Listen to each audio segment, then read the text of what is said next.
Bom dia a todos, não haver mais demoras, vamos diretamente já para o próximo painel, que temos dois palestrantes.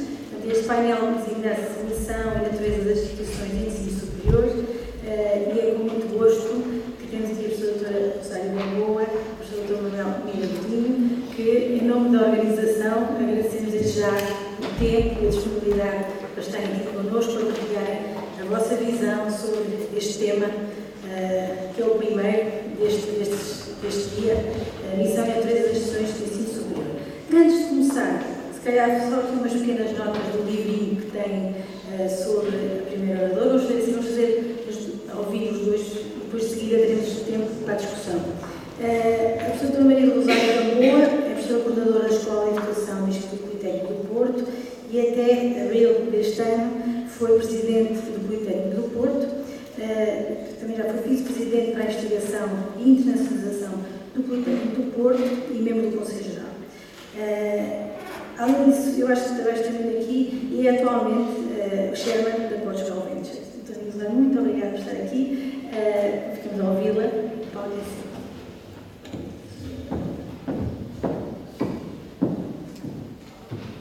Boa tarde. Queria cumprimentar primeiramente os seus reitores, o Presidente do Conselho Geral, os membros da comunidade, agradecer imenso o convite por estar aqui e apresentar as minhas felicitações, porque uma universidade que propõe como tema esta reflexão é com certeza alguém que está aberto ao espírito crítico. Eu deduzo que quando me convidaram, e espero bem ter coincidente com aquilo que eu pressupus que significava o convite a alguém que vem à Universidade de Coimbra falar sobre a natureza e a missão das instituições de ensino superior, alguém que é o único elemento como politécnico nesta conferência, deduzi que seria bastante interessante, pois, e o Gonçalo também. Deduzi que seria o que seria implícito, o pressuposto de que deveria referir naturalmente a questão do sistema de ensino superior politécnico e de ensino binário. Eu vou fazê-lo de uma forma, digamos, um pouco a voo do azul no que diz respeito à parte histórica, mas que considero fundamental. Estamos a fazer 40 anos de ensino superior politécnico. 40 anos. Desde 79. E simultaneamente, depois focar naquilo que entendo que são algumas questões cruciais que se colocam para pensarmos o que é hoje a realidade no quadro daquilo que são a missão e a natureza das instituições de ensino superior. Eu escolhi como tema, dentro daquilo que me foi dado, que era exatamente a missão e a natureza, escolhi como tema exatamente pensar o que é a identidade das instituições, simultaneamente a sua diversidade. E foi isto que eu fundamentalmente escolhi como... Vamos explicar aqui.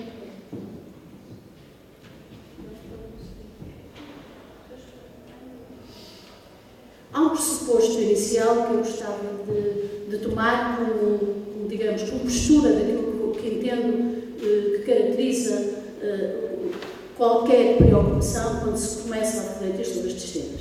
E essa questão, eu fui buscá-la, neste caso, aos Barroso, mas é que, fundamentalmente, as instituições de ensino superior, sejam politécnicas ou universitárias, são instituições de ensino superior, são instituições altamente complexas, abertas sobre o exterior necessariamente, mesmo que não o queiram muito, com uma dinâmica muito forte e que estão sujeitas a pressões e influências, muitas vezes contraditórias, como disse ainda agora na exposição magnífica do Sr. Professor, que estão sujeitas a natureza fundamentalmente, quer aquelas que chamamos formais, como o governo, a administração, as entidades, quer relativamente à sociedade civil, quer aos próprios grupos de interesse que funcionam internamente e externamente dentro das universidades, quer a própria academia, com todas as suas contradições, tensões, como, por exemplo, foi agora o caso de todas estas reformas que nos aconteceram nos últimos anos e como a academia as viveu internamente, com todas as tensões, com todos os conflitos e, ao mesmo tempo, com toda a coragem para alguns dos desafios. Evidentemente que tudo isto condiciona não só a definição e execução das políticas, o governo das instituições, instituições e necessariamente tem influência naquilo que será a construção da sua identidade. Eu vou fazer então, como tinha dito, um pouco um voo rápido sobre a questão do enquadramento legal, referindo uma questão que considero muito importante e que já há bocadinho enunciei. Vão-se passar 40 anos de ensino superior politécnico. O que aconteceu durante estes 40 anos?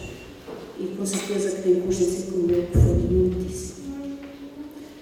Desde 73, a reforma da Lei da Simão, que depois é formalizada definitivamente em 79, na altura apresentava-se o ensino superior politécnico com a preocupação de enunciar que tinha dignidade igual, evidentemente com uma missão acentuadamente vocacional, acentuadamente profissionalizante, acentuadamente binária, refletida em particular nos graus, como se recordam, os politécnicos estavam bacharelados.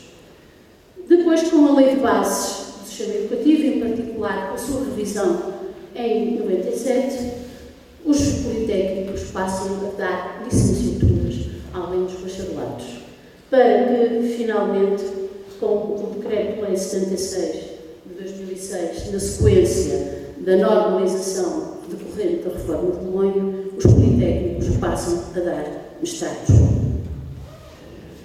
O sistema binário está bastante claro no que diz respeito àquilo que aparece na lei em 97, mas está bastante claro nos graus, naquilo que se fala de perfis.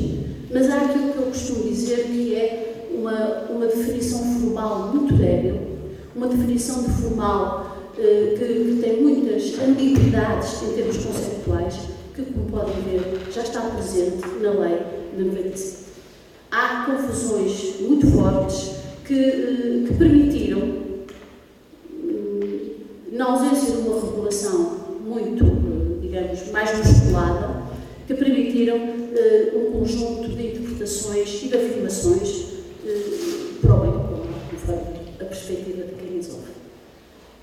É assim que temos, por exemplo, neste caso, aquilo que aparece como altamente diferenciador é, conforme vem, não estou a falar ao nível dos graus, estou a falar ao nível dos objetivos.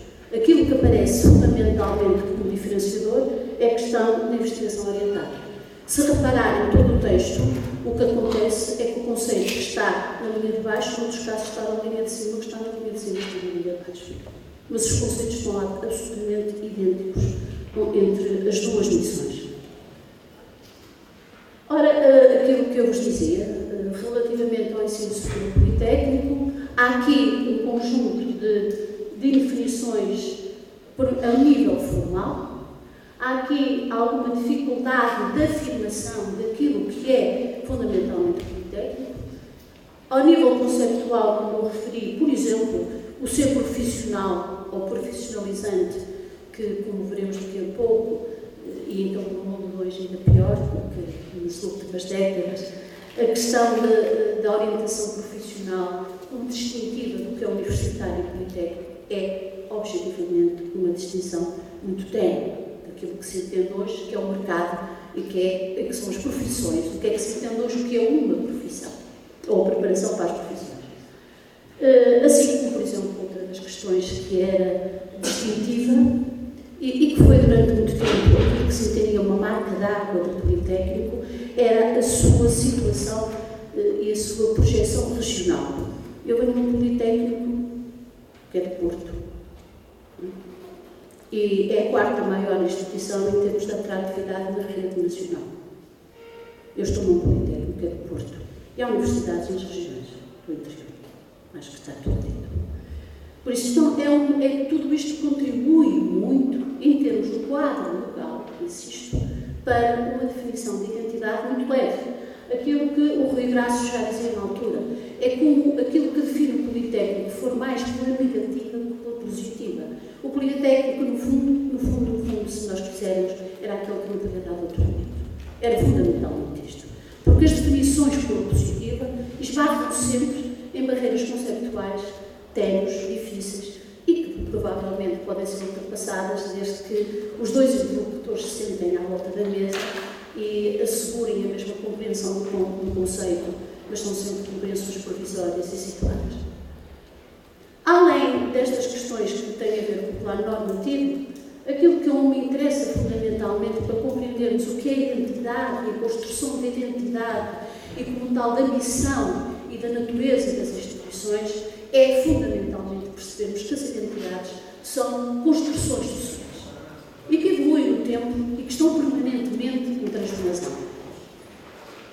Eu retirei, do Jornal do Amaral, algo que é fundamental, continua a ser, mas isto está muito dotado, tem a ver fundamentalmente com a anterior década, que é há algumas tendências macroestruturantes e transnacionais que chegaram a Portugal, necessariamente, e que fazem parte daquilo que foi o contexto evolutivo do sistema de ensino superior.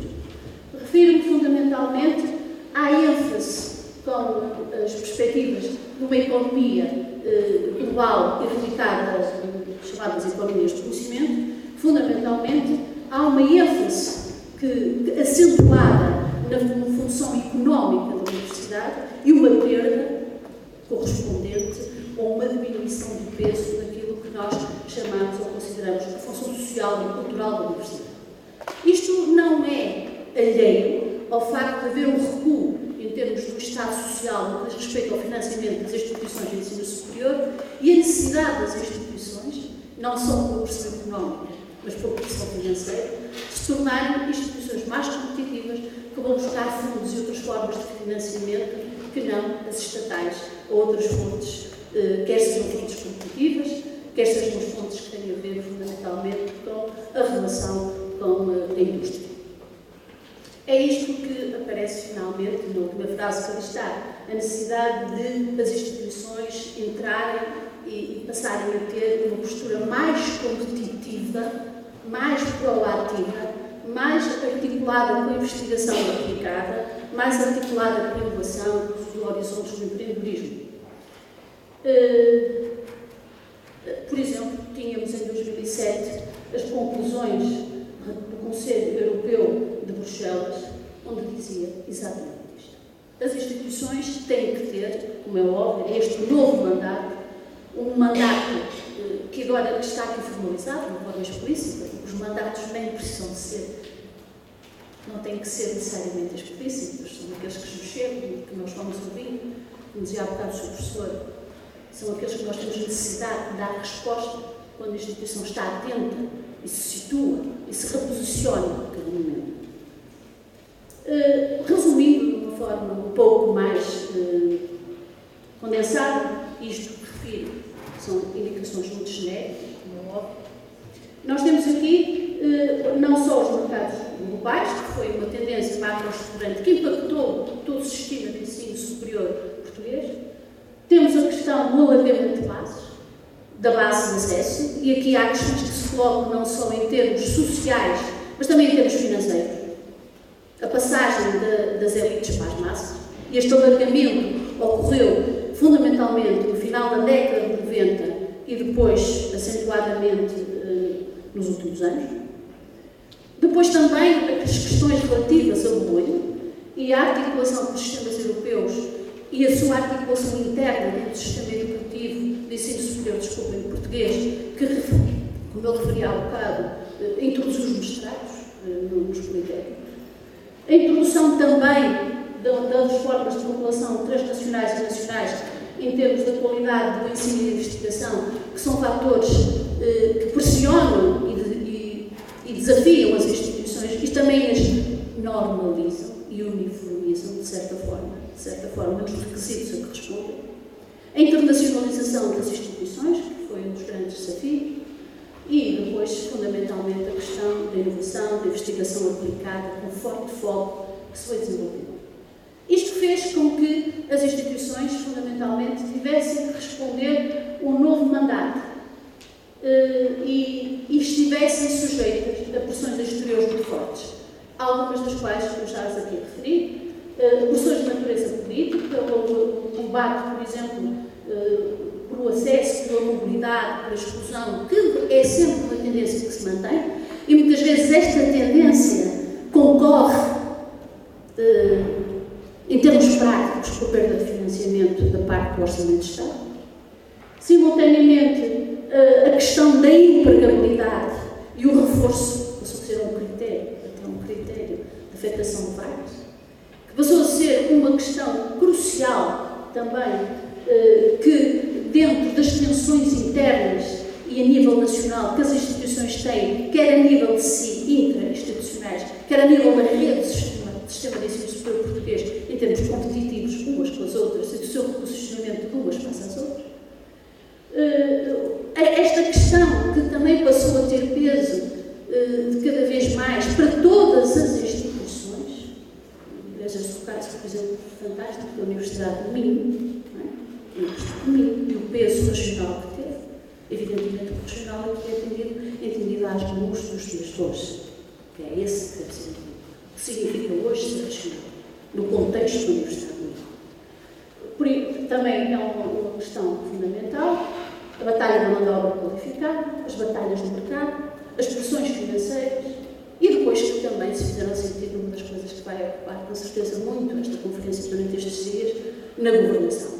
Quer a governação em termos genéricos do governo, quer em termos dos próprios órgãos de gestão e, obviamente, não se pode falar de maneira generalista em Portugal, mas há algumas práticas e pressões dessa natureza que se fizeram sentir dentro das instituições, obviamente com aspectos positivos, obviamente com aspectos negativos. E é nesta tensão dinâmica que muitas das coisas ocorrem. Eu passei no slide à frente. Aqui a única coisa que talvez seja importante dizer como um aspecto crucial foi o Estatuto da Carreira Docente, a nível do Politécnico de Universidade, que aproximou de uma forma determinante os dois subsistentes. O resto de algumas destas coisas eu já estou a referir fundamentalmente, e quanto à deriva politécnica universitária, eu vou-me referir a ela daqui a pouco, ainda que breve, mas especificamente. António Figueiredo, que nos diz de facto que a reatividade ou formulação de estratégias proativas de posicionamento face a estas tendências colocaram-se às três instituições universitárias e politécnicas. Não há forma de regulamentação que fosse capaz de separar os impactos sobre umas com os impactos sobre outras. Todas foram impactadas com as mesmas macro-tendências transnacionais, nacionais, ao nível da rede, ao nível da concorrência e competição entre as instituições. Ainda por cima no mercado que esteve e está em queda demográfica. E esta tensão, juntamente com as tais ambiguidades, juntamente com os prazos, com a evolução legislativa que correspondia a atualizações do mundo contemporâneo, tendências de mercado, de profissões, de qualificação, tudo isso, é óbvio que deu muitas vezes, ou resultou muitas vezes, para reações em que houve fundamentalmente trajetórias, quer no sistema politécnico, quer no universitário, trajetórias reativas que se manifestaram de forma fragmentada e heterogeneidade dentro das instituições. É isso que nós todos falamos muito, que os politécnicos dizem que as universidades fizeram deriva universitária e as universidades dizem que os politécnicos fizeram deriva universitária. Fizeram os dois. Na altura encomendei ao CIPES um estudo. O estudo foi concluído em 2006, mas refere-se a 2014-15, os dados, e conforme podem ver, por acaso eu não poder ver porque ele está muito longe, as sobreposições ao nível dos dois subsistemas existe. E na ordem, quando se fala fundamentalmente das vagas, na ordem dos 40% entre os dois subsistemas. Foi isso que aconteceu ao longo destes anos. Sobreposições essas que têm um peso muito significativo em algumas das áreas que na EFSCA está. As áreas das engenharias, o que não é muito para admirar, porque as engenharias, com integração de todas as escolas, dos institutos de engenharia e de contabilidade dentro dos politécnicos, as engenharias sempre tiveram um peso enorme e foram se desenvolvendo naturalmente. Como também ao nível das áreas de gestão e outras áreas. As sobreposições existem, são mais comuns. E ninguém as pode afogar. E como se podem afogar, tem que se pensar. e tem que se perceber onde estamos hoje. A Lei 65 de 2018, dos graus e diplomas, começa por reconhecer exatamente isto. Estas sobreposições aparecem objetivamente reconhecidas na lei. E a lei diz que tenta controlar a duplicação da oferta já existente no âmbito regional. Aqui, o âmbito regional terá a ver com o local de inserção das duas instituições universitárias ao critério. Suprimindo progressivamente a oferta formativa que está duplicada. A Lei 65 de 2018 mantém e, de alguma forma, até reforça o sistema binário. Mas a lei, simultaneamente, abre, como todos sabem, um espaço aos doutoramentos no ensino superior.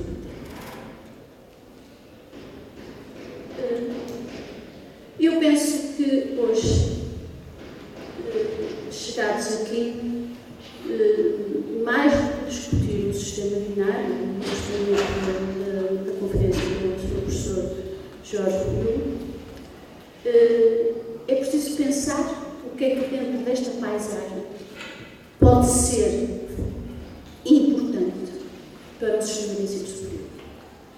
E aquilo que me parece a mim que pode ser fundamentalmente importante, sem alienarmos quais são os objetivos principais do ensino superior e atualizando a sua missão à luz do que é hoje os desafios inerentes ao mercado, às economias globais, à inclusão pela empregabilidade. E, no entanto, há uma lição crítica, uma questão que lhe foi colocada acerca das humanidades e do inútil, e como o inútil é fundamental à criatividade, e como o inútil é fundamental para o desenvolvimento competitivo das sociedades. E quando falo do inútil, falo de pessoas como eu, que sou de filosofia, não é? Uma coisa profundamente inútil. Obviamente que temos que pensar as coisas de outra forma e analisá-las, se calhar, pelo menos essa é a minha perspectiva, de uma forma aberta, plural e responsável. Tenho ali uma frase do Cláudio Urbano, em que diz que as instituições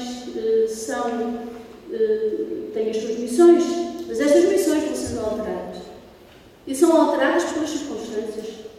Elas têm o seu ecossistema, mas estão inseridas dentro do ecossistema mais amplo, quer a nível regional, quer a nível nacional, quer a nível internacional. E esse ecossistema, como células vivas, nas quais elas se situam, reagem, se desenvolvem e reagem às vezes meramente reativamente, outras vezes proativamente, como há um bocadinho era foi dito na última conferência, estabelecendo uma estratégia, se situando-se num horizonte competitivo, que é tanto mais competitivo quanto for diferenciador. Eu julgo que temos um sistema de ensino superior muito comunado, muito pouco diverso. E penso que a coisa fundamental é sermos capazes de pensar esse sistema de uma forma mais aberta, necessariamente mais autónoma. O Sr. Professor também dizia que a autonomia é absolutamente necessária para a capacidade de respondermos aos desafios. E ainda que a autonomia não possa ser divorciada da responsabilidade social e da accountability, como é óbvio, é preciso mais autonomia para que exista mais diversidade. Se são research, teaching ou meio termo, eu julgo que cabe a cada instituição, dentro da responsabilidade que tem dentro da rede, situar-se, reconfigurar-se, ser capaz de encontrar a sua identidade, o seu horizonte competitivo. Porque é essa a sua capacidade diferenciadora, é essa a sua capacidade de afirmação e é essa, simultaneamente, a sua capacidade de contribuir de uma forma própria para o desenvolvimento da rede do sistema de ensino superior e do país. Eu trouxe algumas das conclusões da OCDE, de fevereiro de 2017, onde se fala exatamente do macro, que é a necessidade de diversificação. A necessidade de diversificação, julgo que é uma necessidade urgente do sistema de ensino superior português. Urgente. Temos que encontrar perfis próprios. E esses perfis próprios têm que ser descobertos de acordo com o contexto e o ecossistema de cada instituição, de acordo com a sua identidade e com a sua comunidade, de acordo com aquilo que eu continuo a achar que é o seu projeto como instituição. Projeto esse que se vai atualizando em estratégias que têm a ver com os seus planos, sejam de 4 em 4 anos, sejam anuais, e que permite a essa instituição ocupar um lugar próprio dentro de uma rede, que sendo uma rede neuronal, uma rede de inteligência, é óbvio que tem que ser uma rede conectada. Mas tem que ser uma rede em que cada elemento aporta uma mais-valia. E só aporta mais-valia quanto mais ela for diversificada face aos outros nodos da rede. A OCDE recomenda exatamente nas suas macro-recomendações orientações deste género. Assegurar a diversificação, a resposta às necessidades, quer a nível nacional, quer a nível regional, o tal quadro macro na qual seja possível todos entendermos, numa abertura a outros stakeholders, os modelos do quinto, o quadro ou o quinto, a hélice, não importa tanto essa formulação em termos teóricos, importa a capacidade que cada instituição vai ser capaz de, quer interno, quer internamente, chamar a si os players necessários para ser capaz, dentro de um perfil próprio, que define, que encontra e que vai aprofundando e reformulando, ser capaz de encontrar o seu espaço diferenciador, o seu espaço de afirmação. Há lugar para tudo. Há lugar para tudo. É preciso que esse estudo tenha qualidade, seja responsável e tenha prestação de contas, transparentes, claras. E ser responsável e a responsabilidade social é contribuir para o desenvolvimento do país e do sistema e contribuir para o desenvolvimento regional, onde está inserido, como é óbvio. Aliás, uma coisa é a outra.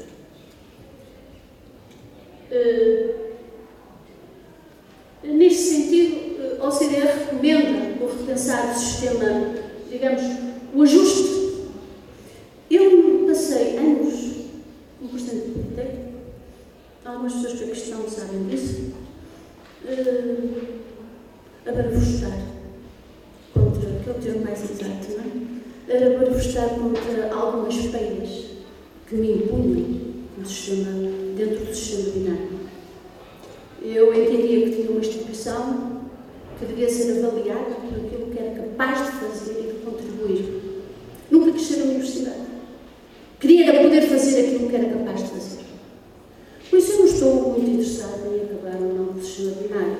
Eu estou muito mais interessada, e daí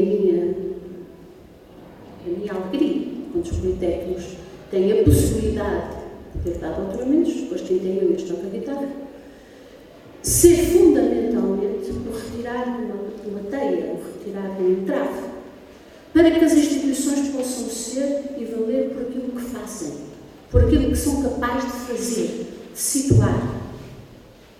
Como dizia há bocadinho o seu professor Geórgio,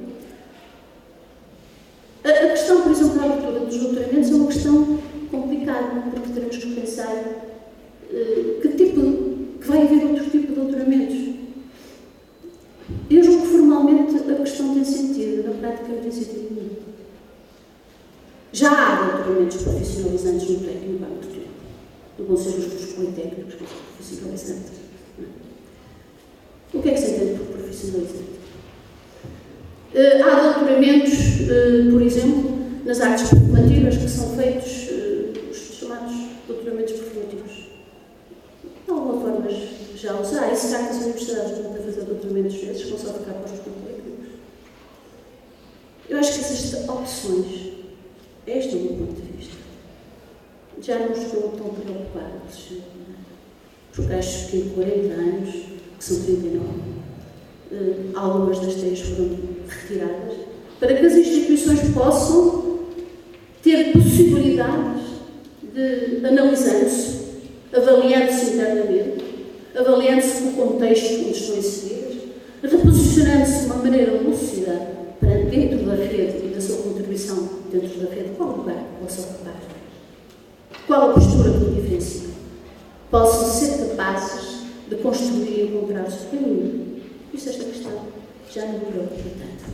Preocupa-me, sim, como cidadã, como pessoa que sempre trabalhou no ensino superior, a capacidade do ensino que o sistema de ensino superior pode ou não ter, de se enriquecer, de se qualificar, de se diversificar, de ser responsável socialmente e prestar contas de uma forma transparente e clara. Isso sim preocupa.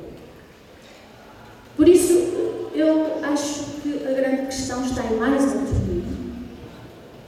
Está a aumentarmos a nossa diversidade dentro deste sentido que eu procurei transmitir aqui de uma forma muito rápida. Bom dia a todos, Sr. Reitor, Sr. Presidente do Conselho Geral, estimados colegas de mesa. A minha apresentação tem como título o título deste painel, entendi como um desafio que estava em cima da mesa, e acrescentei 3 palavras ao título do painel: passado, presente e futuro. E, portanto, eu quero olhar aqui um pouco para a evolução histórica da instituição universitária e, a partir dessa evolução histórica, tentar, de um modo prospectivo, inquirir sobre para onde é que caminhamos, para onde é que esta instituição, a Universidade, caminha e como é que, naturalmente, tendo em conta as tendências identificadas, nós situamos o problema do governo da Universidade, da estrutura organizacional e de gestão das instituições de ensino superior no século XXI. Portanto, eu tenho 4 partes na minha apresentação. Eu pus aqui um singelo OT, que penso que todos sabem que significaria ordem de trabalhos. Se estivéssemos a falar inglês, porventura seria o outline da apresentação, mas neste caso é a ordem de trabalhos. E, portanto, à medida que eu for evoluindo na minha apresentação, vai aparecer este slide identificando a azul a parte da apresentação em que nós estamos.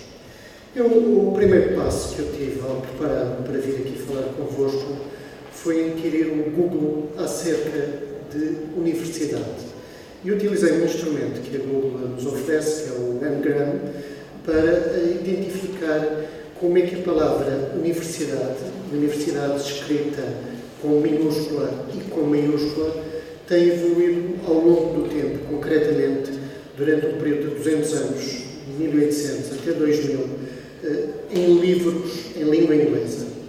Google oferece este serviço também para livros em francês, creio que em espanhol, que em alemão, mas não em português, mas temos aqui uma amostra certamente representativa. E o que este gráfico nos permite concluir é que a palavra universidade, na literatura de livros publicados em língua inglesa no período de 200 anos, entre 1800 e 2000, aumentou não só em termos absolutos, mas em termos relativos. Isto sugere que a ideia da universidade é uma ideia bastante viva e que se encontra, digamos, em crescimento relativo, em expansão, embora reparem que no final do período há uma desaceleração. Não sei se devemos tomar isto como um indicador de que poderá estar a aproximar-se este conceito de universidade de um final do ciclo de vida, mas, enfim, vamos admitir que a tendência fundamental é uma tendência linear e, portanto, favorável à instituição universidade e ao pessoal que trabalha na universidade, no fundo, nós próprios. Simultaneamente, eu também perguntei ao Google quantas universidades é que existem no mundo. Há várias respostas a esta questão, ao conceito de instituições de ensino superior, mas basicamente há um consenso de que existem mais de 20.000 instituições de ensino superior à escala mundial. Portanto, não só a ideia da universidade é uma ideia que tem vindo continuamente a crescer ao longo dos séculos mais recentes, como efetivamente o número de instituições que têm características universitárias ou próximo daquilo que nós consideramos ser uma universidade tem vindo a aumentar continuamente, e este registro que nós temos aqui é de cerca de 28.000 instituições com estas características em meados deste ano de 2018. Eu tenho aqui uma imagem que também identifiquei nas minhas buscas na internet ao preparar esta apresentação, e é uma imagem de segunda metade do século XIV, portanto, por volta de 1370, 1380, de uma ala de uma universidade, é uma gravura alemã, portanto, eu admito que fosse uma universidade alemã, e temos aqui a situação mais tradicional que nós identificamos com a universidade medieval. Temos o professor está sentado numa cadeira mais elevada, a chamada cátedra, e depois temos os alunos ouvindo atentamente o professor. Isto é um modelo de universidade que ainda hoje em dia, de alguma forma, prevalece, pelo menos em alguns contextos ela é ainda válida. Eu próprio me revejo um pouco nas minhas aulas neste modelo, falo, os meus alunos ouvem e sou criticado por vezes porque não deixo os alunos falar muito, mas o que é engraçado nesta figura é que, inclusive, na fila de trás há ali uns alunos a dormir, não sei se reparam, e portanto temos aqui um protótipo de uma universidade medieval representada adequadamente por esta figura da segunda metade do século XIV. Em Portugal, a universidade, todos nós sabemos a origem, a célebre Carta Real de Tolinis, assinada no dia 1 de março de 1290 na cidade de Leiria, Carta Real, Diploma Real, conhecida em latim pela magnífica expressão, perdoem-me que eu não sei latim, não sei se a minha pronúncia é boa, Ciência Thesauros Mirabilis, que significa ciência, o tesouro milagroso. Eu acho fantástico este título do diploma de Tolinis, acho que mantém uma enorme atualidade, mas basicamente eu coloquei aqui esta circunstância para identificar que a instituição universitária em Portugal, ela arranca aproximadamente na mesma altura de que arrancam as universidades na Europa, as primeiras universidades, século XIII, final do século XII ainda, temos as primeiras universidades na Europa. E, efetivamente, este diploma de Tolinis coloca o arranque da universidade em Portugal, digamos, no pelotão das 20 primeiras universidades, daquilo a que nós tipicamente chamamos universidade. Temos aqui este gráfico decorre também de uma pergunta colocada no Google, e basicamente a pergunta é University Development Through Time. E, portanto, eu apanhei uma figura que corresponde também a uma ideia que nós temos hoje em dia razoavelmente consolidada. Podemos identificar estádios de desenvolvimento da universidade e, basicamente, são identificados 3 estádios principais. Um primeiro correspondente à Universidade Medieval, um segundo à Universidade de Humboldt, há bocado o Luca Giorgio referia-se precisamente a este conceito, e teremos a emergência, mais recentemente, de uma terceira etapa, correspondente àquela Third Generation University que aparece ali à direita. Eu diria que o primeiro período é uma universidade artesanal, essencialmente artesanal. O segundo período, eu não vou dizer que é uma universidade industrial, mas, efetivamente, em termos históricos, há uma coincidência com a Revolução Industrial, com a organização industrial, mas basicamente a Universidade de Humboldt, ela coincide com a Revolução Científica, com a institucionalização da ciência e de todos os mecanismos institucionais que conhecemos hoje em dia.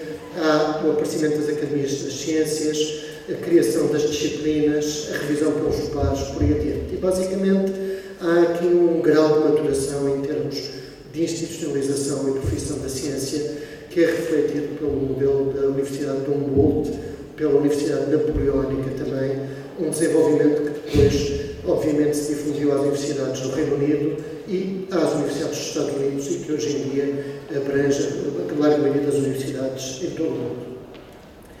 Eu tenho aqui uma figura, eu não quero que vocês leiam esta figura de maneira nenhuma, é impossível, dado o contraste que ela tem, e que retirei de um artigo bastante recente de uma revista que é o Research Policy. E este artigo, ele testa as universidades, neste caso é para um trabalho para a Espanha, um trabalho de 2014, relativamente a 3 dimensões principais. Nós sabemos quais são: o ensino, a investigação e a prestação de serviços. A célebre terceira missão, identificada porventura também com aquela terceira geração que eu tinha há pouco mostrado no slide anterior. Eu tenho aqui neste slide a figura anterior ampliada e rodada a 90 graus e conseguimos ver do lado direito todas as atividades associadas à terceira missão.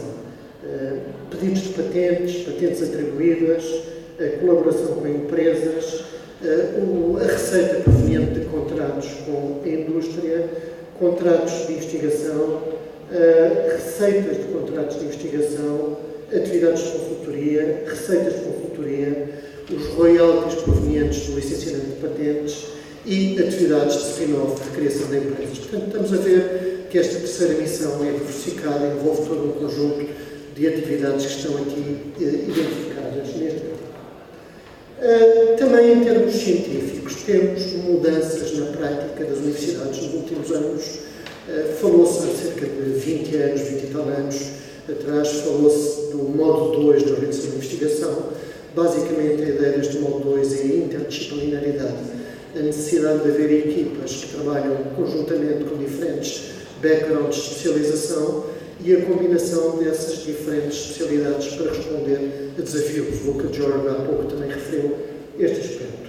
O conceito de Translational Research, também bastante divulgado nos últimos anos, aplicado sobretudo às áreas da medicina, das ciências da vida, mas a necessidade da investigação académica dar respostas práticas em termos das necessidades societais. E, finalmente, também este conceito muito badalado, e que a professora Rosário Gamboa há pouco também referiu, do Triple Helix, portanto, a ideia da interação entre universidades, governos e setor privado, ou, se quisermos, a sociedade civil. Portanto, aqui desafios em termos de organização das universidades, em termos das suas missões, em termos da organização da própria investigação e do trabalho das universidades. Dito isto, eu passo ao segundo ponto da minha apresentação, diretamente ligado com o tema deste painel, que é o tema da missão das universidades. E eu recuperei o conteúdo do RGES. Eu tenho aqui este slide, também obviamente não é para o lermos todos. Eu, a partir de agora, vou apresentar aqui uma dúzia de slides com textos mais ou menos densos, mas salientei a azul algumas palavras-chave. E é relativamente a essas palavras-chave que eu vou pedir a nossa concentração neste e nos próximos slides.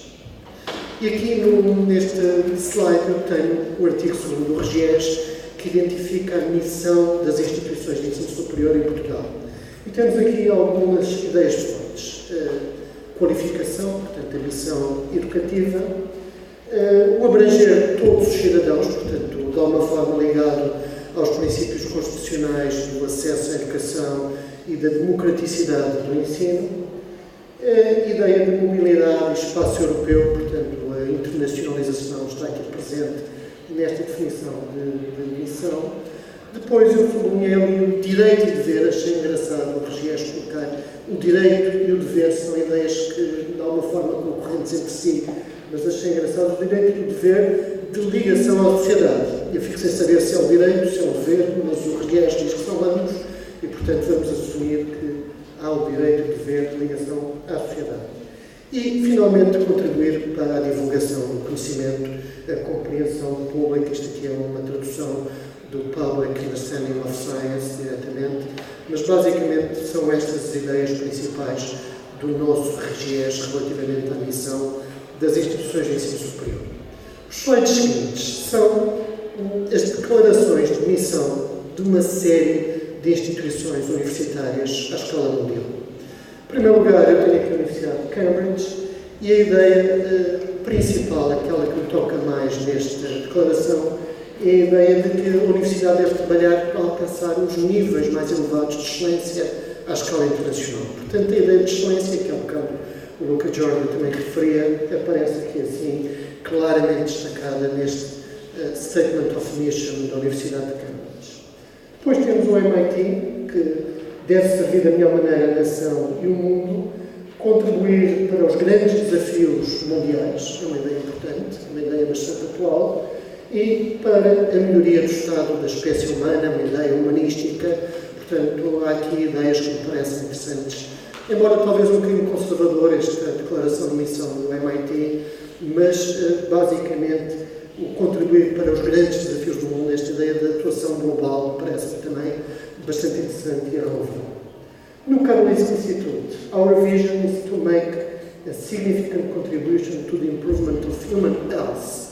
Parece-me bonita esta declaração de missão, contribuir para a melhoria da saúde humana, portanto, todo o mundo, mais uma vez, esta ideia, esta ambição, digamos, que esta declaração de missão tem implícita. O Imperial College é engraçado. A ideia da aplicação, o application, World Leading Institution, enorme ambição, como estão a ver, contribuir também para os difíceis desafios de hoje e da manhã, a ideia dos desafios, a ideia de futuro. Parece-me bastante importante aqui nesta declaração de missão.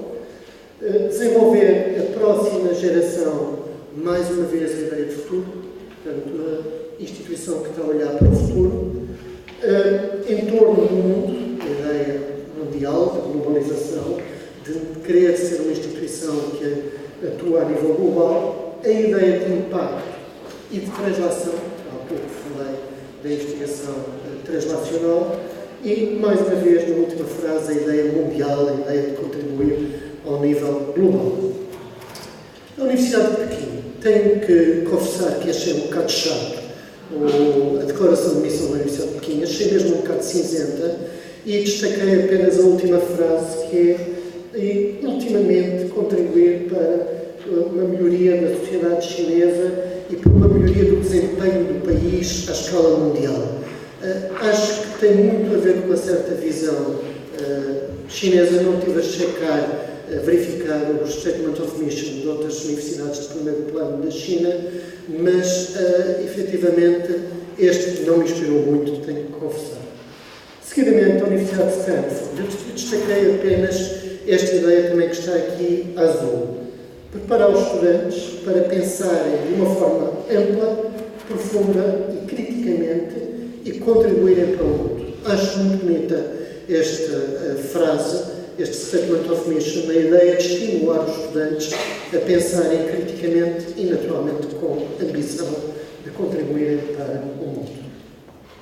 Finalmente, este é o último Statement of Mission que eu retirei da internet e que é de uma instituição relativamente recente que surgiu em Silicon Valley há poucos anos, a Singularity University. É uma instituição peculiar.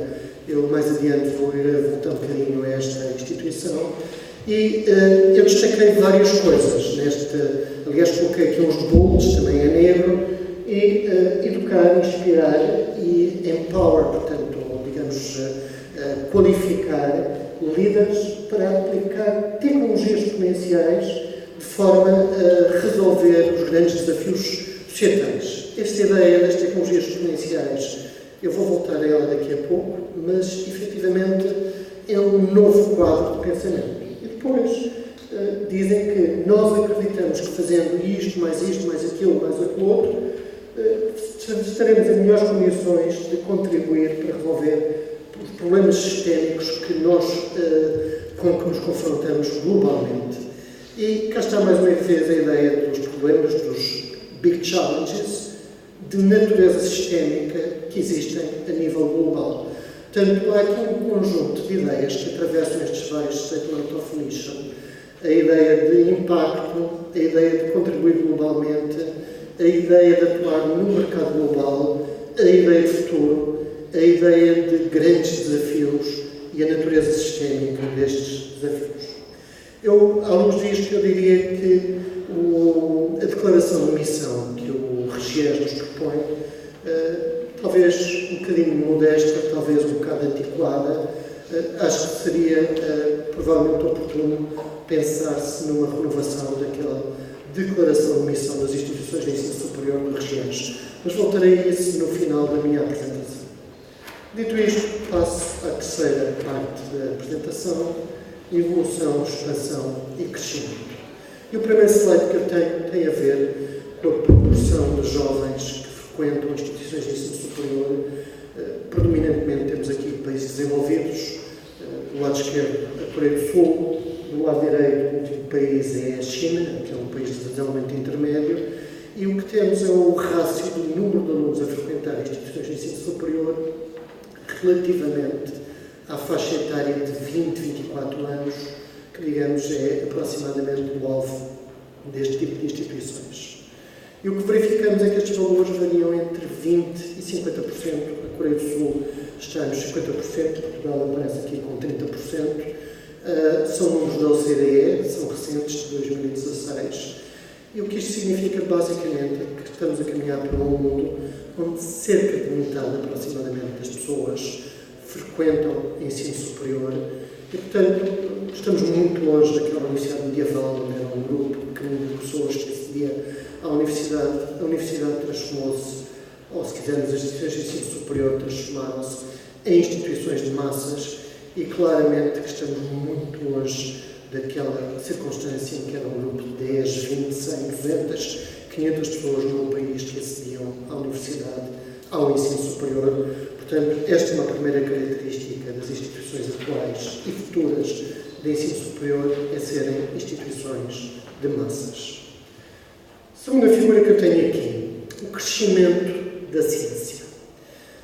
Este gráfico é de um artigo de 2015, está ali à direita, 2015, e ele tentou medir o crescimento da ciência, identificando o crescimento das citações de artigos desde 1650 até ao ano 2000.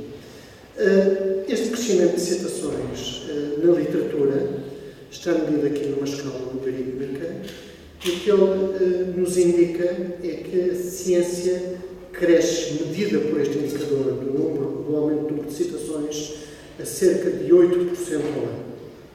Isto é uma taxa fantástica, é um crescimento exponencial. Obviamente podemos questionar se esta é ou não uma boa medida de crescimento da ciência, mas o que nos indica é que aproximadamente a cada 10 anos há uma duplicação da ciência que se encontra ao dispor da espécie humana e, se tomarmos por certa esta medida, significa que ao fim de 50 anos a ciência aumenta 20 vezes, ao fim de 100 anos aumenta 500 vezes aproximadamente. É de facto um número excepcional, mas será porventura um indicador de crescimento exponencial do conhecimento. Aquela ideia do Statement of Mission da Singularity University aqui expressa pelo crescimento do conhecimento científico. Eles falavam de tecnologias exponenciais, aqui temos ciência exponencial neste gráfico. Depois eu tenho aqui um outro gráfico, que é o crescimento das patentes universitárias. Este gráfico não é recente. Eu tenho 3 gráficos sobre o crescimento das patentes universitárias. Este primeiro é de um autor muito destacado, de 2 autores muito destacados da Universidade de Berkeley, o David Maurer e o Sampert, e é de um trabalho deles publicado em 2005 para os Estados Unidos. E basicamente tem aqui a evolução do patenteamento universitário nos Estados Unidos até por volta do ano 2000. E o que sugere é que o patenteamento universitário está também a crescer exponencialmente. Curiosamente, há um outro artigo, um bocadinho mais recente, é um artigo publicado pelo Edskovitz, mas ele cita outros autores, cita um estudo de 2007, e que sugere que o patenteamento universitário, a partir do ano 2000, teria sofrido uma desaceleração. E, portanto, aquele efeito, aquele impacto inicial da chamada lei de Bayh-Dole, que basicamente permitiu às universidades explorarem em termos privados as patentes obtidas a partir da investigação universitária, esse efeito ter-se esgotado. O terceiro gráfico que eu tenho é um gráfico da Organização Mundial de Propriedade Intelectual e que tem a ver também com famílias de patentes detidas por universidades. E este gráfico é um bocadinho mais recente que o estudo do Edskovitz e sugere que não há aquela desaceleração, que pelo contrário o patenteamento universitário continua a aumentar. Eu fico aqui um pouco na dúvida sobre esta tendência. Não vou dizer que predominam uma ou outra, temos aqui matéria de estudo, naturalmente, mas basicamente a ideia que nós temos é que as universidades, as instituições de ensino superiores têm vindo a estar mais e mais envolvidas, não só no patenteamento, mas também na pesquisa em colaboração com o setor privado, na realização de atividades como consultoria para o setor privado. Essa tem sido uma tendência de fundo das últimas décadas. Futuro da instituição, futuro do ensino superior. Como é que a universidade vai evoluir no século XXI? Eu não coloquei esta pergunta no Google, ele não seria capaz ainda de responder como é que a universidade seria em 2050 ou em 2099, Eu não tenho um ponto de interrogação em 2020, porque estamos quase lá, não é? Obviamente já sabemos mais ou menos como é que a universidade vai ser em 2020, mas como é que ela vai ser em 2050, como é que ela vai ser no final deste século. Temos naturalmente uma inércia da instituição, mas temos também uma situação muito desafiante logo à partida em toda a envolvente em que a universidade opera. Nós já vimos o aumento de alunos, os desafios de financiamento, mas temos também desafios que provêm da própria evolução tecnológica, da evolução do conhecimento. Eu tenho aqui um gráfico, aliás, tenho aqui primeiro uma citação do Ray Kurzweil.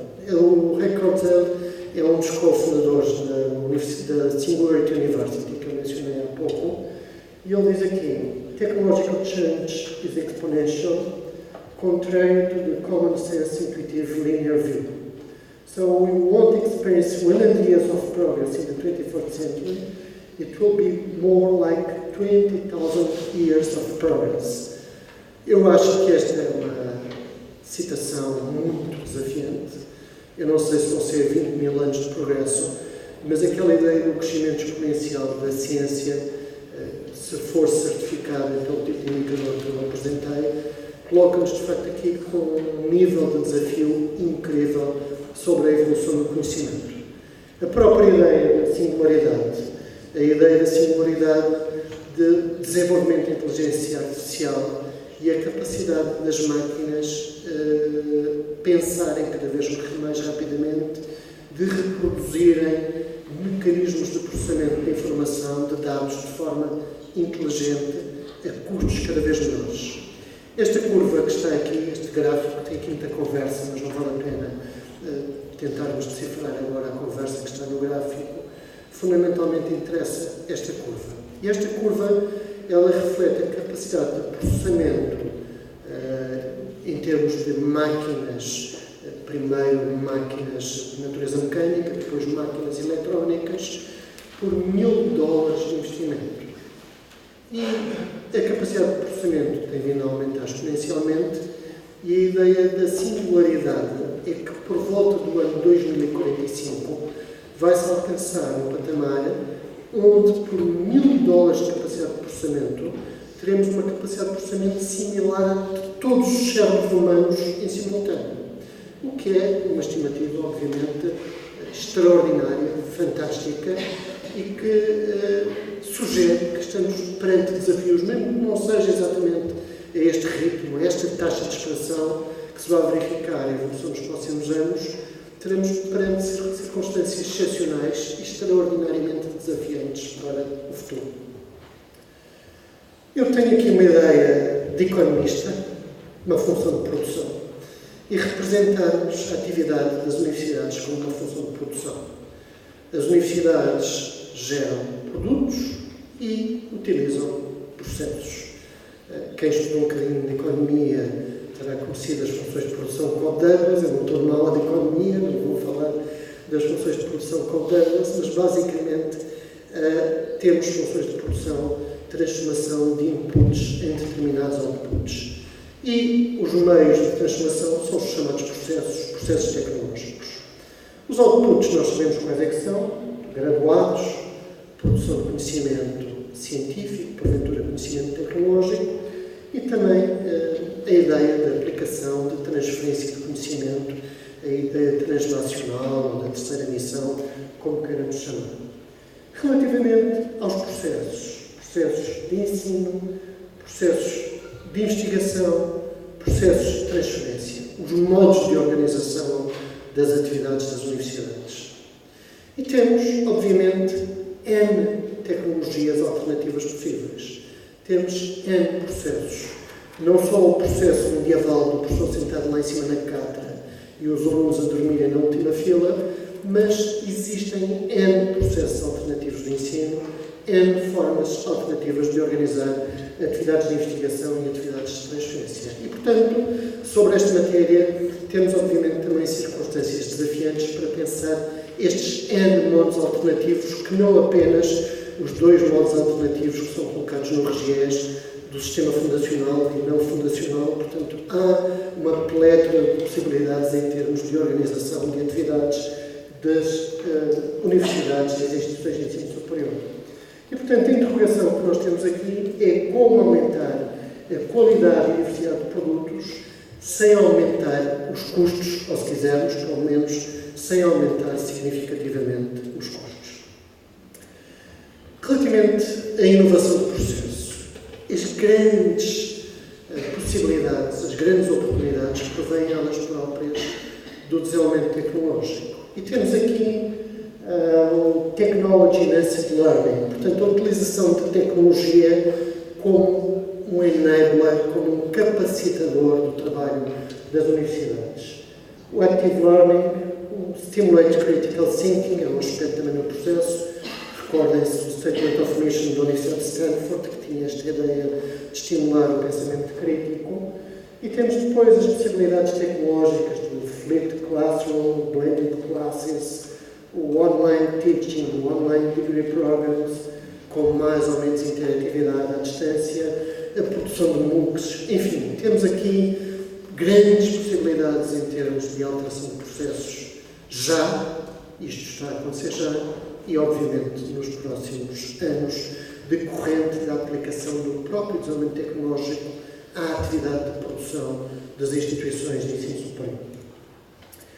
Este é o último slide que eu tenho e reequacionando alguns dos temas que eu fui abordando ao longo da minha intervenção. Em primeiro lugar, relativamente à atividade de ensino, à atividade número 1 e tradicional das universidades, alunos, crescimento versus financiamento. Eu tenho ali crescimento com asterisco, não é por acaso. Obviamente que temos a expansão quantitativa, temos o enorme desafio de uma sociedade onde a demografia não é favorável, suportar níveis de participação no ensino superior de 50% ou mais, mas o crescimento qualitativo também, aquela asterisco que está ali, refere-se a esta ideia de aumentarmos não só a participação, mas particularmente a qualidade das atividades das instituições de ensino superior. E, portanto, num quadro de financiamento que nós conhecemos, de tendencialmente, pelo menos no contexto português, de diminuição do financiamento do ensino superior ao longo dos últimos 10, 15 anos, como é que nós vamos conseguir aumentar a qualidade e aumentar o intake das próprias universidades? Relativamente à tecnologia, ela pode ser uma ajuda no ensino, uma ajuda na capacidade de nós aumentarmos o alcance das nossas atividades, mas obviamente que é também uma ameaça para muitas instituições. Aquele gráfico que há bocado o Luca Jordan mostrava acerca do desequilíbrio do financiamento da investigação das universidades do Reino Unido, muito possivelmente no futuro poderá haver uma situação similar à escala mundial em termos de alcance de números de alunos, precisamente com base no uso das tecnologias. Cada vez mais instituições de referência, novas instituições, seja a Singularity University, sejam outras, terem capacidade de alcançar mais e mais alunos e retirarem alunos a outras instituições que, presas na inércia, não vão ter capacidade e agilidade para se adaptarem. Portanto, a tecnologia tem, obviamente, um enorme potencial de beneficiar as instituições de ensino superior, mas também constitui, em meu entender, uma ameaça para muitas daquelas 28 mil instituições que têm sido recenseadas nos últimos anos. Depois, o desafio da internacionalização. O Luca Jordan também falava deste aspecto, precisamente, há bocado, de atuar simultaneamente a nível local e a nível internacional. Eu acho que é incontornável, cada vez mais, as instituições de ensino superior terem que ter um raio de alcance também internacional, terem que trabalhar na captação de estudantes internacionais e elas próprias agirem no plano internacional, não só na captação de alunos, mas também no fornecimento de cursos e nas suas atividades de investigação e de extensão. Eu penso que as universidades, as instituições que se mantiverem presas ao local estão provavelmente condenadas e, portanto, há a necessidade de ter este alvo, este contexto global como referencial de atuação. A resposta aos grandes desafios, eu penso que isto não é só uma questão de retórica. Efetivamente, as instituições de ensino superior, as universidades, são um stakeholder crítico das sociedades contemporâneas e os grandes desafios que a espécie humana se confronta neste momento, logo à partida da mudança climática, impõem que a nossa instituição tenha capacidade de participar e contribuir ativamente para esses desafios. E, portanto, é, digamos que, não só uma expectativa, mas uma obrigação de responder a esses grandes desafios societais, aos grandes desafios planetários, e, portanto, tem que haver um compromisso e um envolvimento na resposta a estes grandes desafios.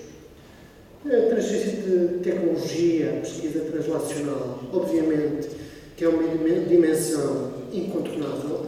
Nós podemos ter aqui tensões no contexto académico entre maior ou menor comprometimento com esta terceira missão, mas, em meu entender, dada a centralidade da instituição académica, da instituição universitária no mundo atual, eu penso que é incontornável o envolvimento nesta terceira dimensão da transferência e tecnologia. Tenho também aqui a ideia da notoriedade, da visibilidade, ou perdoem-me este anglicismo, da ranqueabilidade das instituições académicas. Eu penso que é também incontornável e, efetivamente, para as tais 28 mil instituições, da mesma forma que no Reino Unido há aquela curva de desigualdade na distribuição de fundos de investigação, em termos de notoriedade também há uma curva similar e cada vez de forma mais crítica será importante as instituições adquirirem notoriedade, terem capacidade de comunicar as suas mais-valias, as suas capacidades, as suas competências específicas e, portanto, conseguirem alcançar de forma eficaz os diferentes públicos-alvo e convencer esses públicos-alvos das suas capacidades para se manterem atrativas. Neste contexto de desafios que eu tenho aqui referido neste slide, obviamente que temos qual é que é a atualidade do RGES. Eu coloquei ali RGES/ECDU. Na realidade, o ensino superior português, em meu entender, é regulado por 3 grandes diplomas, que são o RGES, o ECDU e o Regulamento Jurídico de Graus e Diplomas de Ensino Superior. Eu não coloquei ali a sigla deste terceiro, a sigla é menos famosa, nem sequer consigo dizer em sigla exatamente qual é que é, do Regulamento Jurídico de Graus e Diplomas de Ensino Superior. Estas duas são mais populares, o RGES e o ECDU, mas, em meu entender, é que todo este enquadramento jurídico das universidades portuguesas está essencialmente desadequado aos dias de hoje e aos desafios com que a instituição se confronta. Quando eu digo instituição académica, instituição universitária, instituição de ensino superior. Basicamente, é necessária autonomia e agilidade, como dizia o Luca Jordan. Eu penso que essa autonomia e agilidade não são garantidas pelos enquadramentos jurídicos que nós temos. Há uma necessidade de repensar urgentemente este enquadramento jurídico.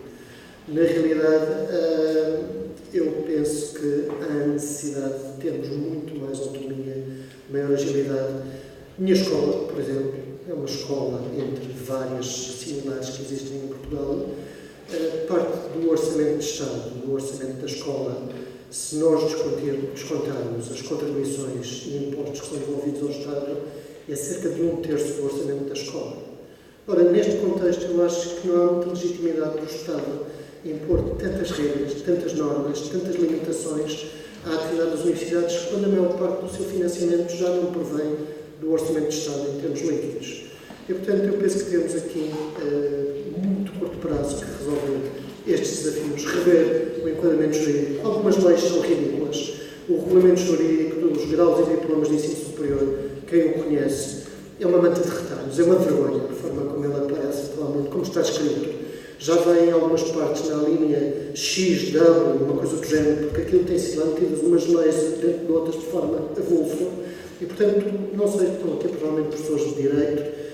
Eu penso que, do ponto de vista estritamente jurídico, a forma como algumas destas leis estão organizadas não é minimamente razoável, não são elegantes, mas do ponto de vista prático me parece o ponto mais preocupante. Acho que, efetivamente, há aqui grandes desafios. Obrigado.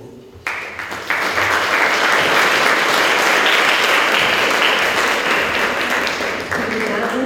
Temos aqui uns temas passo a palavra. Se alguém tem alguma questão. Bem, acho que tenho aqui tantas, tenho que escolher aqui uma. E se calhar passava aqui já para usar uma boa em relação à diversificação. Ou seja, de que maneira é que nós poderemos chegar à missão das entidades de ensino superior, diversificando, muitas vezes diversificando com aquilo que temos, ou seja, fazer, desculpa uma expressão, diferentes, um bolo com os mesmos ingredientes ou um bolo diferente. Ou seja, como é que nós podemos diversificar, chegar a novos públicos e atingir estas missões mais alargadas para o mundo? Se tem alguma receita? Eu acho que não há uma receita, nem sequer há uma receita única para uma instituição. As receitas vão evoluindo, não é? Dentro da própria instituição. O que eu acho é que, um bocadinho de acordo com a conferência que começou amanhã, um pouco com o meu colega de painel acabou de dizer, assim, há um mundo inteiro de desafios que a digitalização coloca, além do mercado, não é? E estes desafios colocam-se questões ao nível do ensino, o modelo de ensino, a organização dos conhecimentos, os currículos, o papel do professor, o papel dos alunos, o papel dos métodos e das técnicas, os suportes, há tantas variantes. Assim como ao nível da investigação, não é? E ao nível das opções, há instituições que podem entender que para ocuparem o seu lugar diferenciador, eu durante muitos anos dizia e continuo a achar que é isso. Eu acho que as instituições são pessoas coletivas, não é? E como as pessoas têm que ter uma personalidade. E a personalidade é algo que se vai construindo ao longo da vida. Não é algo que se adquire, não é um estado que se atinge ou que se herda, é algo que se vai adquirindo. E por isso eu dizia que, mesmo ao nível da investigação, há instituições onde a opção pode ser especializar. Especializar em tudo, especializar só em umas partes, ter investigação de altíssima qualidade em 2 ou 3 áreas. Áreas essas que têm que ser necessariamente transversais, como há bocadinho se dizia, não se faz inovação, dizia a conferência de manhã, não se faz inovação com uma única disciplina. É óbvio que não se faz. Não se faz investigação com uma disciplina. Por isso, digamos, essa conquista de identidade pode fazer-se especializando numa área, 2 áreas, manter uma postura, digamos, universal acerca da sua oferta formativa e acentuar fundamentalmente as características de ensino e, quem sabe, de inovação. Fazer inovação, mas também fazer investigação. Eu acho que há milhões de possibilidades. O que eu sempre achei, quando, por exemplo, eu não sirvo de exemplo para ninguém, mas obviamente que aquilo que eu falo, muito mais do que o que eu li, foi o que eu vivi e o que eu digeri e mastiguei depois do que li quando estava a viver, como toda a gente. E quando cheguei à minha instituição e procurei colocá-la no mapa, aquilo que mais me preocupou foi dizer assim: o que é que eu faço entalada pelo Minho e entalada pela Universidade de Porto? Como é que eu me fico? Qual é o meu lugar nesta rede? Qual é o meu papel? Que opções eu vou ter? Eu acho que fiz a maior reforma educativa ao nível académico que o sistema de ensino superior teve nos últimos anos. Não é? Eu extingui 2 escolas, mudei mais de 80 docentes de um lado para o outro, criei 2 novas escolas. E dizer assim, foi fácil, não foi nada fácil. O que é que eu procurei fazer, bem ou mal? Eu convencida que bem, porque elas enchem na primeira fase e foram criadas há muito pouco tempo a 100%, não é? E têm médias elevadas de entrada.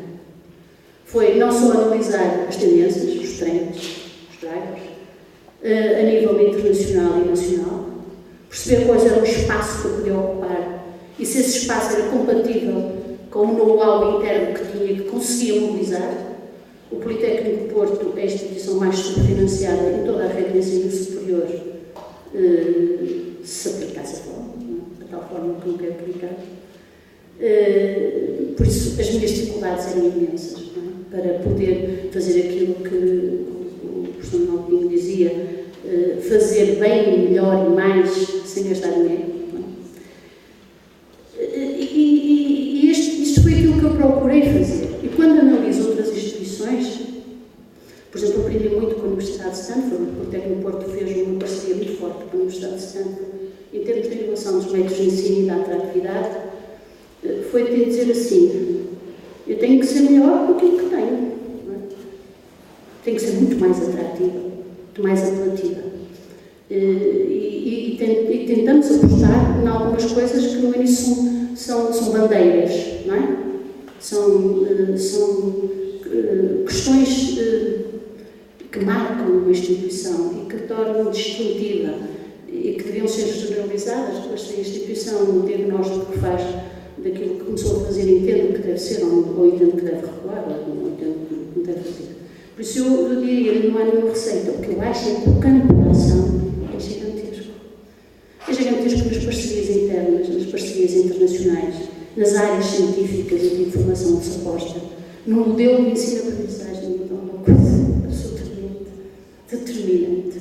Na forma como comunica, por exemplo, com o tecido social, institucional, empresarial. Não é? O que é que escolhe como identidade para si? Como é que o quer fazer?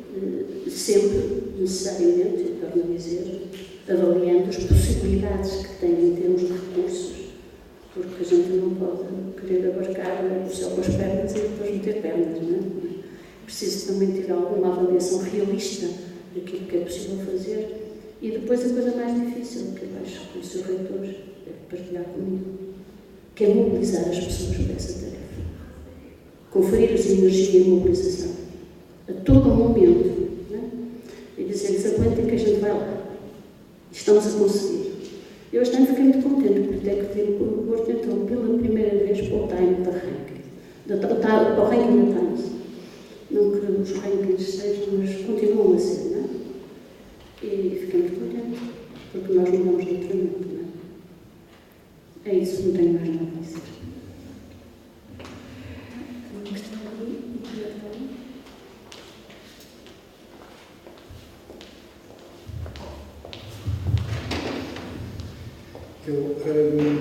Eu acho que eu queria dar os parabéns às duas apresentações, acho que elas são dispares, mas complementam-se.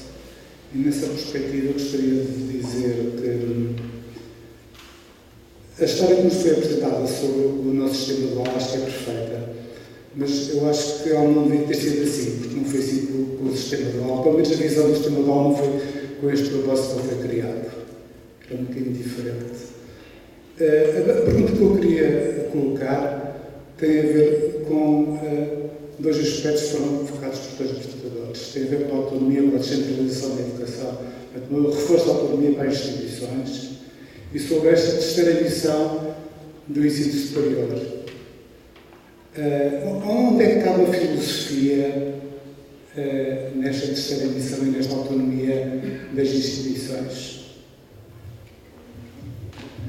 Onde é que cabe o ensino da filosofia? O que eu diria era, se nós caminhássemos nesta terceira edição, se nós aumentássemos o reforço... Já é papel para a filosofia.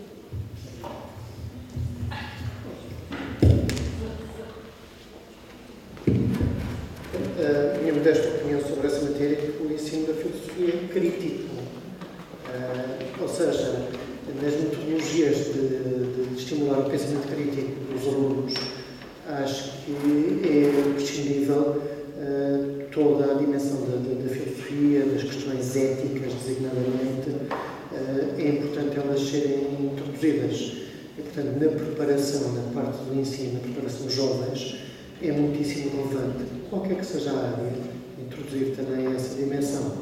Obviamente que o facto das universidades e, genericamente, as instituições de ensino superior se comprometerem mais e mais com uma terceira missão não significa necessariamente abandonar ou desqualificar as outras missões da pesquisa e do ensino. Pelo contrário, elas devem ser acauteladas e devem ser também elas próprias qualificadas. Há aqui uma complementaridade. O desafio que nós temos, eu peço desculpa de estar a utilizar mais uma vez a imagem de economista, é o desafio da função de produção. É como conseguimos aumentar a produtividade com o mesmo nível de recursos.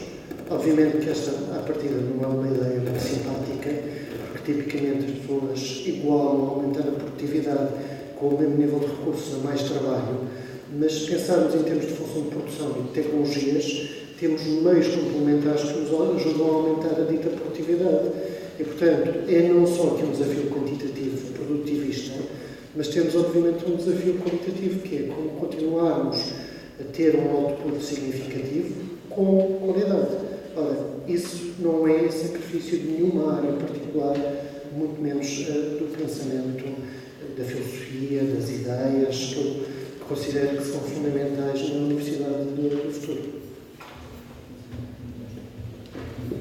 De uma forma muito breve, o que eu podia dizer é assim, em termos de ensino da filosofia específico, eu julgo que é importante que ela continue a ter lugar, não é? E por ter lugar não só na formação eu não gosto de ser filósofos porque acho que o terço curso de filosofia não se faz com que seja um filósofo, não é? Um filósofo implica outra coisa. E que oferta disciplinas ou de cadeiras deste género nos diversos cursos, as aulas de liberal arts, que há bocadinho também foram aqui referidas, nos diferentes cursos, que são importantes porque desenvolvem o pensamento crítico e o critical thinking ou design thinking, que são competências atuais. Quando se analisa o tipo de competências que hoje a maior parte das universidades, das organizações internacionais põem em cima da mesa como desafios do século XXI, elas estão lá. E como o Kant dizia, nesse sentido, Kant dizia que ninguém aprende filosofia, aprende-se a filosofar, que é uma coisa diferente. E aprender a filosofar, no sentido de interrogar o real, colocar problemas, ter uma visão holística das coisas e não meramente engavetada, perceber e saber de montar e desmontar as coisas, fazer as suas conexões, acho que isso é crucial. E nesse sentido, acho que a própria filosofia, existem muitas disciplinas, não identificadas como filosofia no sentido estrito do termo, mas como atividade de pensamento crítico.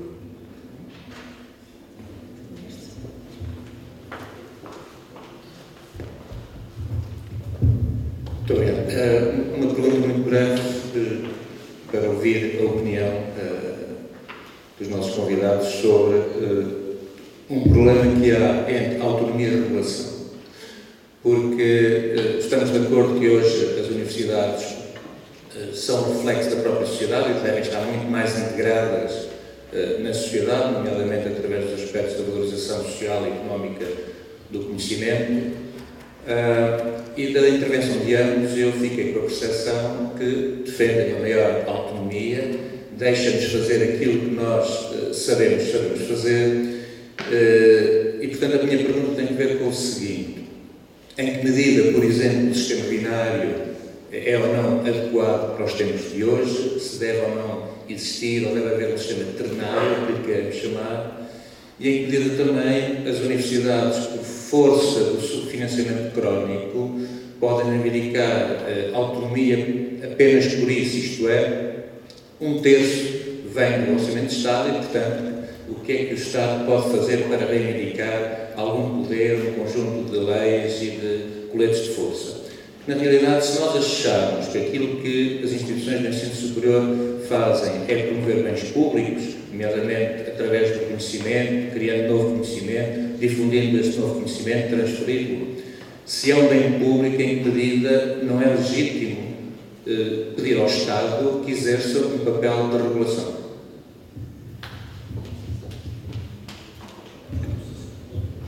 Não sei se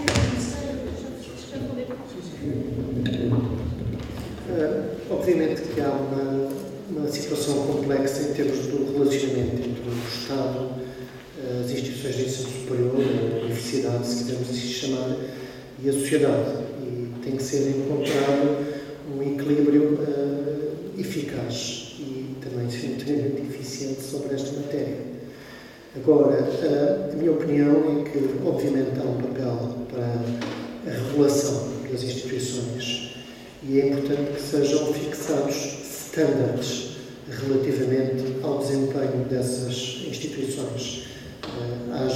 Se identifiquem níveis de performance em torno de determinado tipo de requisitos, determinado tipo de variáveis relativamente a desempenho.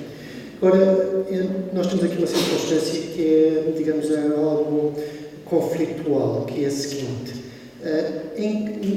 Não coloco já a questão da legitimidade do Estado enquanto financiador rogar-se o direito de impor determinado tipo de normas e de leis.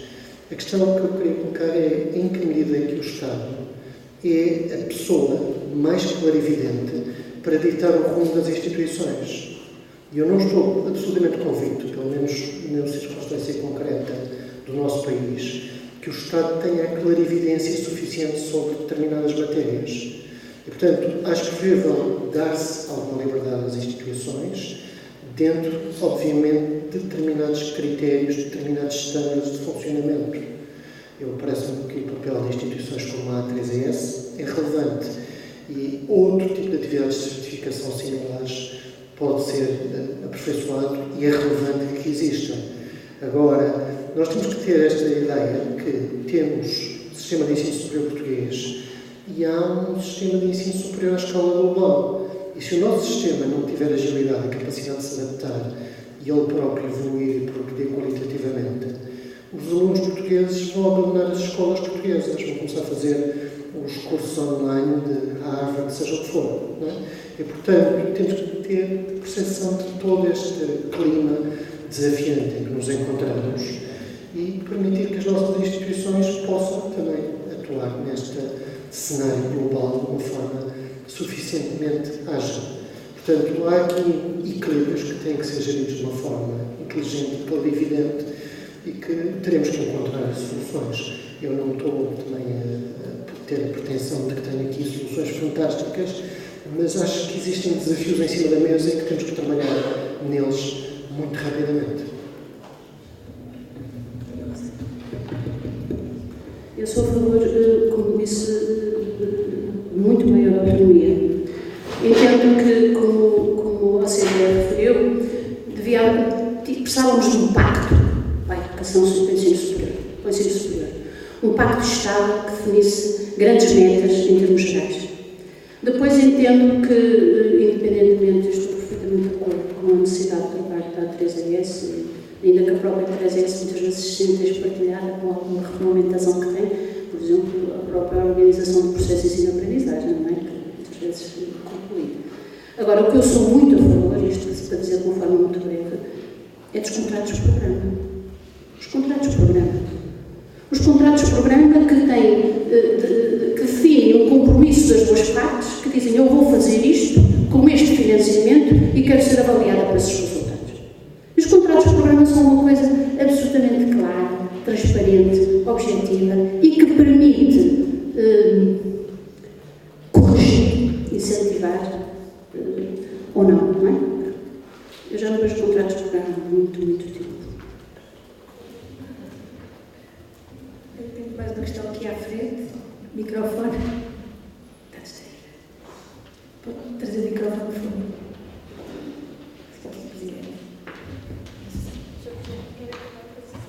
Obrigado. Isto é talvez a última pergunta antes do coffee break, não é? Porque estamos todos a precisar. Mas aqui na intervenção sobretudo do professor Mirardinho, naquele último slide, deixei uma oposição de crescimento versus financiamento. E a minha pergunta era só, porque é que uma universidade, não é porque é que as universidades, é porque é que uma universidade precisa de crescer? Eu coloquei a palavra crescimento com um asterisco, porque a palavra crescimento está, digamos, fora de moda de alguma forma. E agora, sem dúvida que em termos históricos, a instituição ensino superior tem aumentado a sua dimensão. Temos atualmente as tais 28 mil instituições universitárias à escala mundial. O número de alunos a frequentar ensino superior tem aumentado continuamente em termos históricos. E é nessa perspectiva que eu coloquei a questão do crescimento, do ponto de vista da instituição individual. Obviamente que, do ponto de vista da instituição individual, eu vou dizer uma coisa que não é politicamente correta, mas eu preferia ter 10% dos alunos que eu tenho pagando cada um deles 10 vezes o valor da propina. Para mim era, obviamente, tinha mais tempo para me dedicar à investigação, mais tempo, porventura, para fazer a terceira missão, por aí adiante, e mais tempo para orientar os alunos, as teses de mestrado e doutoramento. Portanto, obviamente que acho que não deve ser a função objetivo de uma determinada instituição universitária que se quer caminhar para patamares de excelência, necessariamente maximizar o número de alunos. Portanto, o objetivo do crescimento não é, em todas as circunstâncias, uma primeira prioridade.